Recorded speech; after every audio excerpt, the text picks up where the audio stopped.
We have national platforms in 27 countries in Africa who come together to push for the agenda of social protection.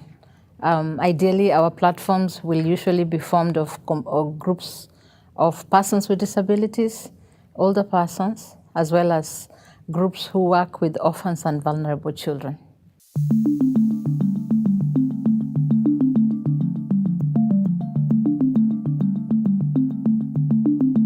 For the 2019 Civil Society Forum at the UN, we do hope to push the message that, one, civil society has a place to play in our communities, in our countries.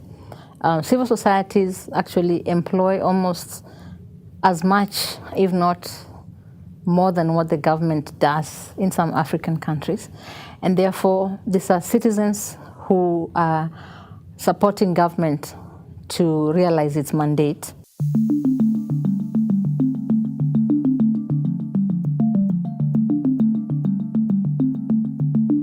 In the last decade, we've noticed that there's a big change for the environment in which the civil society organizations in Africa operate. I think there's one, which is the influence that we are having.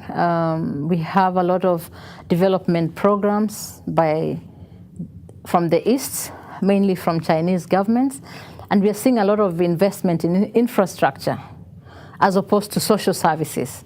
So therefore, there's a lot of move and shift in terms of our government priorities into programs that promote infrastructure development. We're talking about railways, we're talking about roads,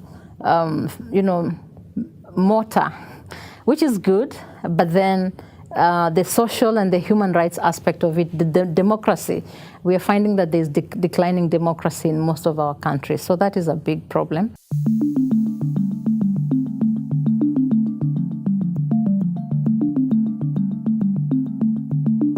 I think there's been a change, and we are increasingly seeing international organizations operating at very local community level.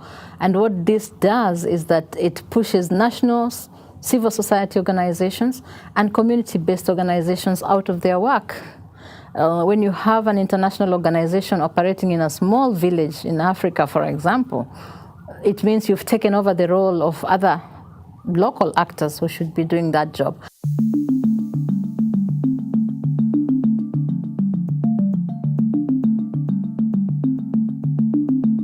We need to strike a balance between what the international organizations should and are doing, and also what national civil society organizations do, and as well as what the local community groups can do. I think one way is to make sure we build capacity at the three levels, so that each group is able to deliver the outcomes in the best way possible at their level, as opposed to taking over what that group is supposed to be doing.